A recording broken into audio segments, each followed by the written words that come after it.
¿Qué es el lenguaje? Entenderé por lenguaje al sistema de comunicación estructurado que se encuentra relacionado con un contexto de uso social, histórico y cultural y con principios formales de combinación. Para el caso del lenguaje humano, este se encuentra caracterizado, entre otras cosas, por su intención comunicativa, esto es, la necesidad de expresar mediante sonidos y señales cierto tipo de mensajes, mismos que son captados a través de los sentidos e interpretados. Los humanos poseemos, pues, un lenguaje que es, además, de naturaleza simbólica, mismo que se expresa a través de secuencias sonoras, signos gráficos y corporales, entre muchos otros. El estudio del lenguaje humano se ha dividido tradicionalmente en dos grandes campos: la ontogenia, dedicada al análisis de los procesos mediante los cuales los humanos adquirimos el lenguaje, y la filogenia, interesada por estudiar la evolución histórica de una lengua.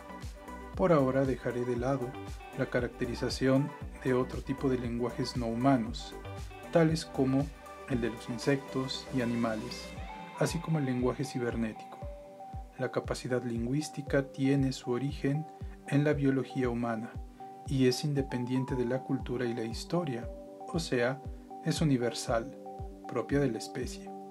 El lenguaje humano tiene, en este sentido, ciertas características comunes. Por ejemplo, es arbitrario, es decir, que no hay una relación de necesidad entre los elementos lingüísticos y la realidad que buscan designar o definir, de manera tal que la relación entre la forma lingüística y su significado es arbitraria. Desplazamiento es la capacidad de la lengua de referirse a hechos históricos, lejanos en tiempo y espacio. Capacidad de mentir. El lenguaje humano tiene la capacidad de emitir enunciados no verdaderos. Capacidad reflexiva, es decir, la capacidad que tiene el sistema lingüístico de referirse a sí mismo. El lenguaje es usado para hablar del lenguaje. Diferencia de unidades.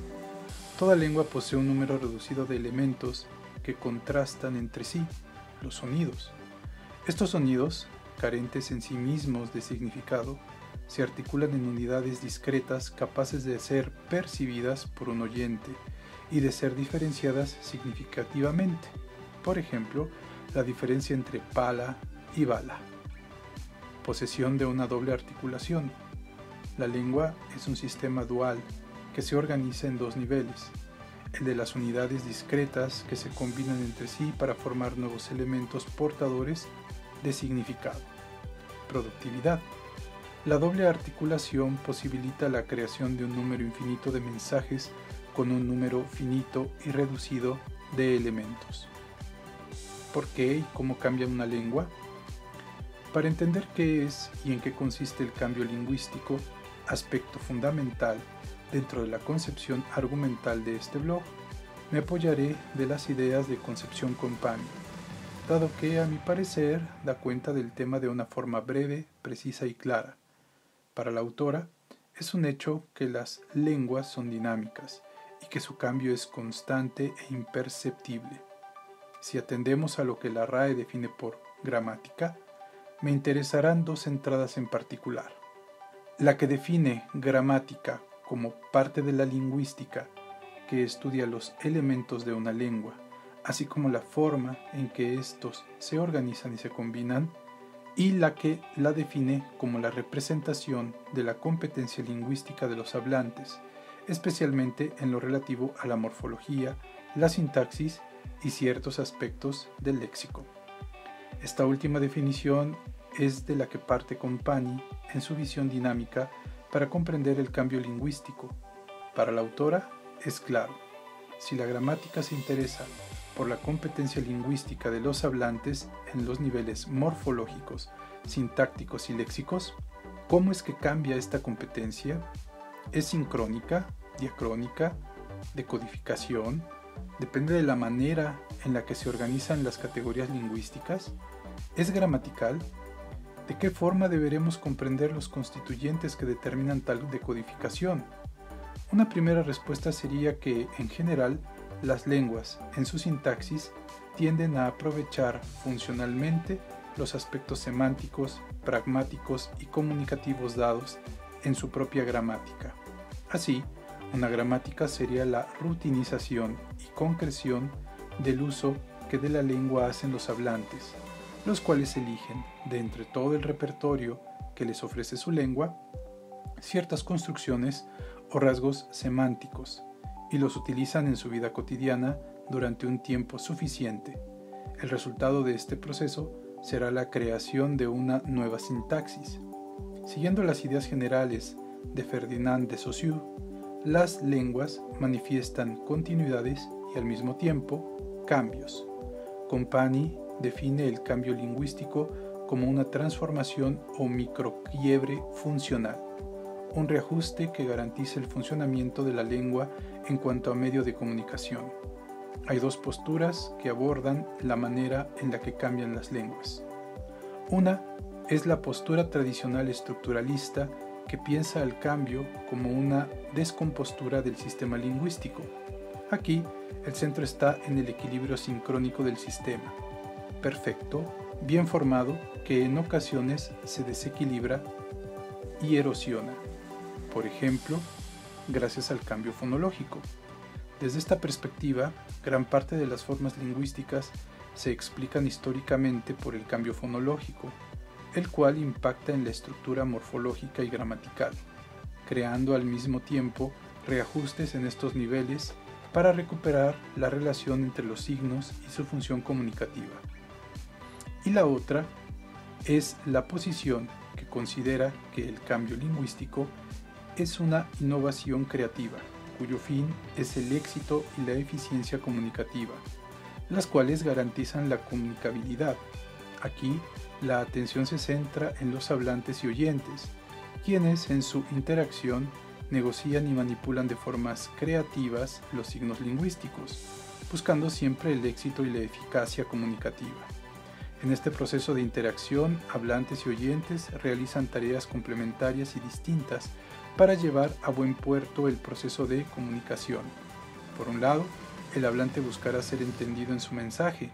Por el otro, el oyente se esforzará por inferir la coherencia del mensaje recibido, dado que el emisor nunca presenta un mensaje plenamente explícito, sino que tal mensaje está lleno de presupuestos, metáforas, huecos informativos, etc.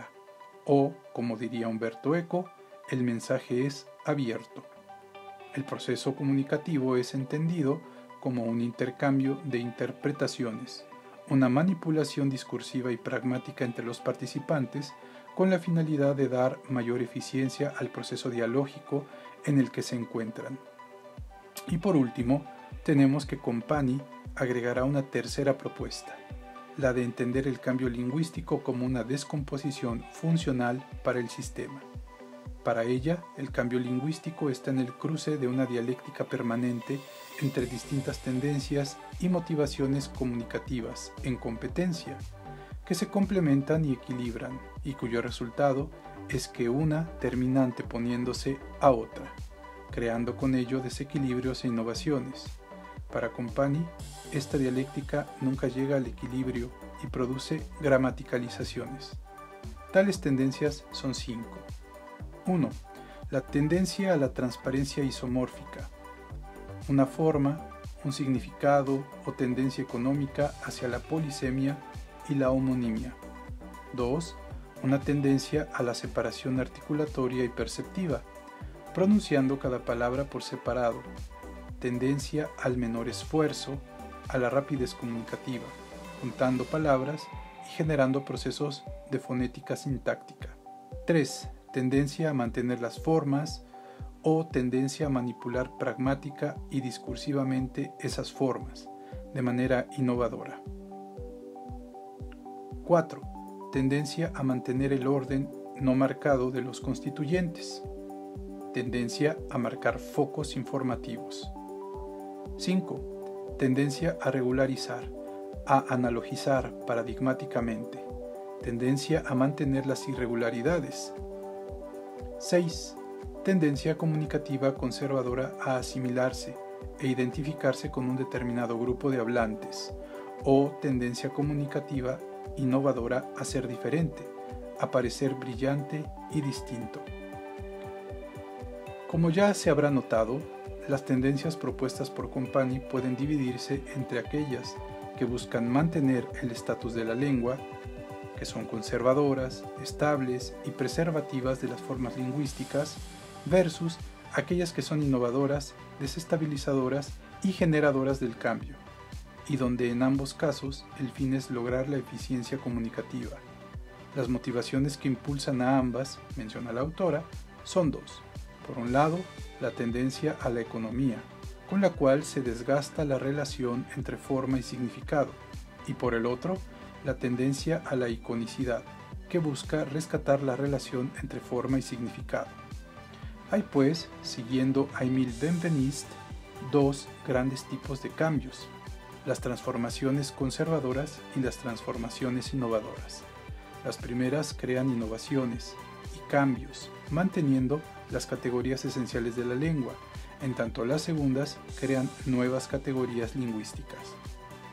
¿Cómo darnos cuenta de que se está produciendo un cambio lingüístico? La sensibilidad de los hablantes sobre cierta estructura lingüística, responde Company. Desde la diacronía, el cambio se presenta cuando los hablantes preguntan ¿cómo se dice? Por ejemplo, ¿cómo se dice haya o aiga? Esta pregunta nos indica que nos encontramos en una zona del cambio del sistema, o alterna entre dos formas, o se corrige a sí mismo o a su interlocutor. La lengua presenta pues zonas de cambio y zonas estables, dado que es prácticamente imposible percibir el cambio diacrónico, pues éste se registra a lo largo de los miles de años. Una buena forma de darnos cuenta del cambio es mediante el estudio filológico o confrontación de distintos manuscritos de un mismo texto. Los cambios lingüísticos obedecen a muchas causas, afirma Company. El cambio no viene exclusivamente dado por una sola causa, sino que ésta obedece a factores internos, concernientes al sistema lingüístico, y externos, concernientes a la comunidad de hablantes. Sin embargo, Company propone 4 condiciones para explicar el cambio lingüístico, mismos que pueden o no estar copresentes. La posibilidad de que se dé un cambio lingüístico, menciona Company, aumenta cuando 1. Existe una ambigüedad, es decir, que los signos lingüísticos no son transparentes en su significado, por lo cual tienen la tendencia a cambiar gracias a posibles reinterpretaciones, cosa que no ocurre con los signos que son claros. 2. Hay una mala integración paradigmática, es decir, un paradigma es óptimo cuando está conformado por signos lingüísticos formalmente similares o con un gran parecido formal, caso de los verbos regulares. Aquellos signos que no están bien integrados, es decir, que están en aislamiento paradigmático, generan irregularidades paradigmáticas y tienden a ser más proclives al cambio, como consecuencia del intento por parte de los hablantes de integrarlos al sistema de la lengua. 3. Frecuencia de uso, es decir, la cantidad de veces que los hablantes utilizan las palabras en distintos contextos de comunicación.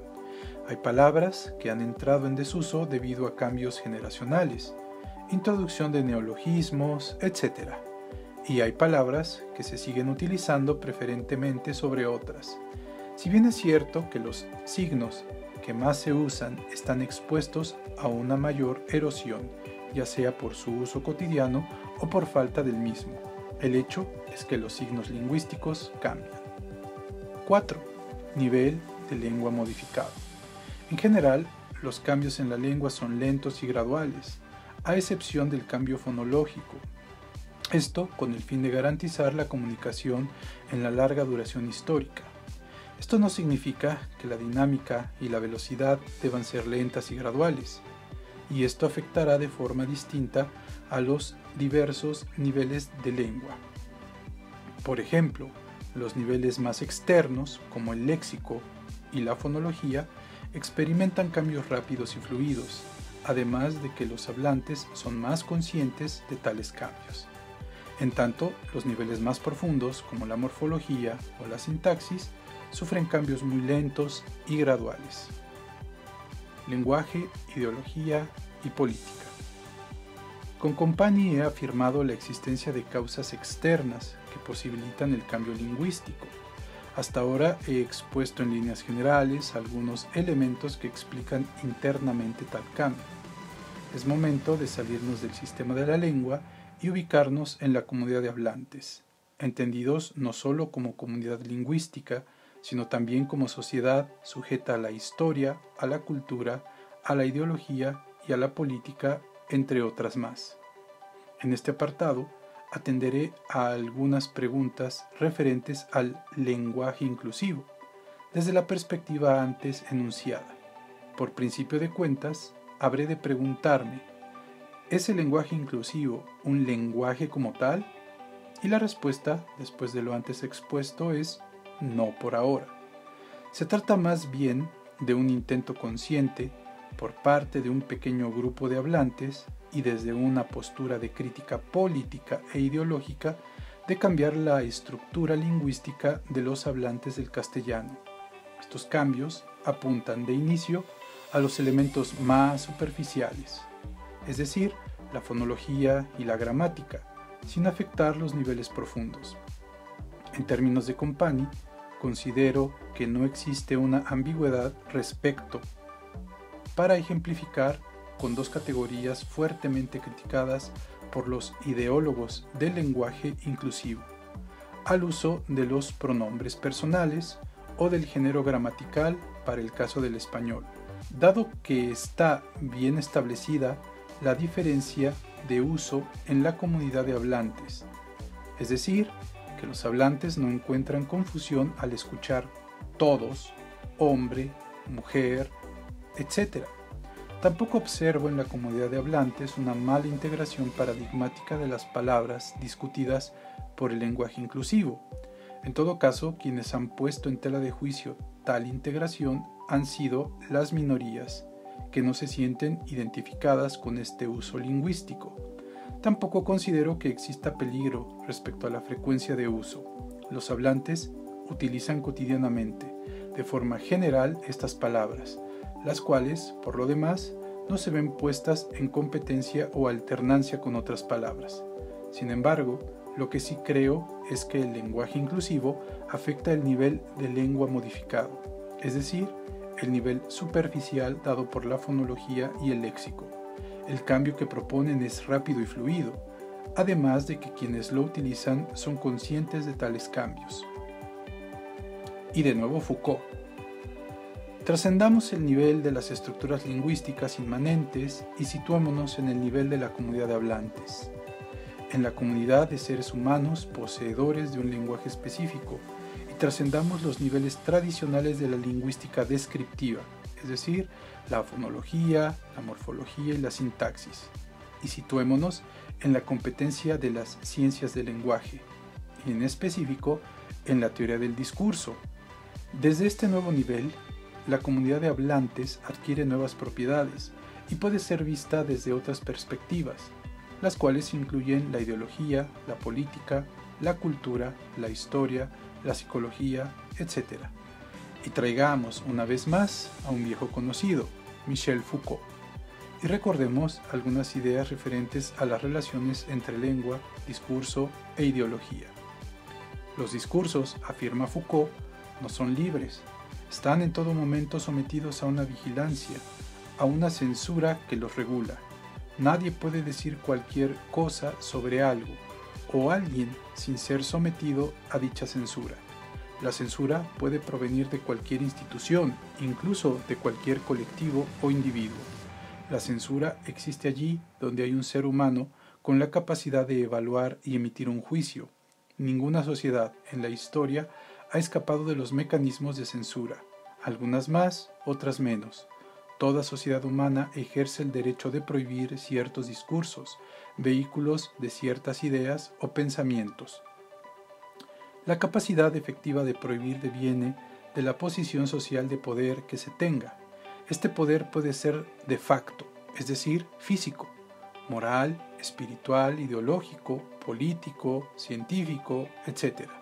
Hay pues juegos discursivos que no son sino juegos de lenguaje, de ideas y de poder. El poder, así visto, no depende necesariamente de poseer grandes ejércitos o de ejercer una coacción física sobre alguien que piense distinto. El poder puede ejercerse desde una posición de superioridad ética, moral o política. ¿De qué depende esto? De que el discurso hegemónico sea socialmente legitimado como verdadero. ¿Y qué define esta legitimación? No el discurso científico, no los hechos, sino la interpretación política de estos hechos y de este discurso científico. Así, observamos ideas como ciencia neoliberal o discursos de odio o lenguaje inclusivo. Su legitimidad descansa sobre lo que Foucault llama el derecho exclusivo o privilegio del sujeto que habla, que desde el punto de vista lógico no es sino una falacia de autoridad, es decir, solo ciertos individuos tienen el derecho de hablar y ser escuchados, y las razones que sostienen este derecho son puramente ideológicas. Toda prohibición discursiva, sigo con Foucault, genera mecanismos de exclusión, justificados por ideologías ético-políticas, encargadas de justificar la justicia de la razón de la exclusión, es decir, por qué no solo es justo, sino necesario que ciertas ideas no deban ser reproducidas ni escuchadas. Se observará que la verdad epistemológica aquí no tiene relevancia. Lo único que importa es la posición político-ideológica desde donde se emite, pues allí radica la justicia y legitimidad de su discurso. Trátese de discursos emitidos desde el poder estatal o desde grupos minoritarios. Lo que está en juego en esta batalla discursiva son las ideologías disfrazadas de hechos incuestionables. La realidad ya no se basa en hechos, sino en las ideas que tenemos sobre los hechos. El lenguaje como institución humana, como producto cultural humano de larga duración, no puede quedar exento de este tratamiento ideológico, y lo que para Company, desde la lingüística estructural y desde el análisis inmanentista de las estructuras lingüísticas era un factor externo que explicaba el cambio lingüístico, en Foucault se vuelve la piedra de toque que entiende y explica al lenguaje como poseedor de ideologías vía el discurso. Nos encontramos fuera de los límites de la lingüística como disciplina y nos adentramos más en el terreno de la ideología política en el campo del discurso. Si todo grupo humano tiene la posibilidad de censurar ciertos discursos y si la legitimidad de esta censura depende de la posición política que tenga tal grupo, independientemente de si tiene o no razón o si son o no mayoría, entonces todo discurso es siempre sospechoso respecto a su estatuto de verdad. Si la crítica del lenguaje inclusivo se centra en ideologizar al lenguaje y politizarlo, y con ello ideologizar y politizar a la comunidad de hablantes, a partir de una postura reaccionaria negativa a ciertos usos que de él se hacen, el dialogismo inherente al proceso de comunicación humana permite la relativización, crítica y puesta en duda, a su vez, del lenguaje inclusivo como discurso de poder. Lo voy a repetir. Todo discurso ligado al poder, ya sea que lo ejerza o busque ejercerlo, está en constante competencia dialógico-paradigmática en un nivel político-ideológico, y dado que todo grupo humano, por ser humano y tener la facultad del lenguaje, ejerce la censura discursiva, lo hace con una finalidad: obtener el poder y su ejercicio efectivo mediante un plan de acción política concreta. En este sentido, el lenguaje inclusivo es en esencia un proyecto político de acción que busca transformar la superficie estructural de la lengua apoyándose en criterios extralingüísticos, cuyo fin será la transformación completa en los niveles profundos de la lengua castellana. ¿Es el lenguaje machista, sexista? Mi respuesta es depende. Si lo vemos desde la perspectiva de la lingüística descriptiva, se trata de categorías de palabras constituidas por unidades más pequeñas, morfemas, fonemas, y que se articulan en un nivel superior, el sintáctico, mediante una lógica combinatoria ajena a cualquier tipo de ideología. El lenguaje es aquí visto como una manifestación de las estructuras cognitivas profundas del ser humano, como un fenómeno derivado de la mente, y cuya construcción y articulación es posible a través de otros mecanismos, por el contraste. Desde este punto de vista, la categoría gramatical es el resultado de la puesta en juego de los mecanismos lingüísticos inherentes a cada ser humano dentro de una comunidad específica. De allí el por qué los lingüistas afirman que el lenguaje no es sexista ni machista. Pero si lo vemos desde el plano del discurso como ejercicio del poder, entonces la respuesta es sí, pues como vimos con Foucault, en este nivel es en donde las distintas ideologías se juegan la predominancia de sus proyectos políticos, y la manera más cómoda, eficaz y sencilla, curiosamente, es apoyarse en la lengua a un nivel fonético y léxico para provocar el cambio semántico, y con ello propiciar el cambio ideológico en la comunidad de hablantes. Desde la perspectiva lingüística, los hablantes se dedican a ejecutar las reglas de su lengua en contextos de habla específicos. Desde la perspectiva ideológica, el lenguaje es un juego de poder que debe ser criticado, cuestionado y deconstruido. Podemos llegar a pensar que en algún momento el lenguaje inclusivo pueda convertirse en la norma. Eso dependerá de la comunidad de hablantes en el mediano y largo plazo, pues son ellos y solo ellos los que habrán de decidir si incorporan o no las nuevas propuestas en torno a ciertas categorías gramaticales. Además, tendrá que darse la confluencia entre la ambigüedad, la mala integración paradigmática, la frecuencia de uso y el nivel de lengua modificado para pensar seriamente en un cambio real. Si bien es cierto que la política y la ideología afectan al sistema lingüístico como elementos de innovación y ruptura, también es cierto que los elementos estabilizadores configuran una contraparte que opera como contrapeso a tales cambios. Se trata de un proceso dialéctico, similar a la competencia interparadigmática propuesta por Thomas Kuhn, cuyo resultado es reservado. Por el momento, el lenguaje inclusivo, impulsado por una minoría, no parece afectar al grueso de la comunidad de hablantes, salvo en algunos espacios específicos como los círculos feministas, LGTB, departamentos de estudios sociales en ciertas universidades o discursos de ciertos partidos políticos.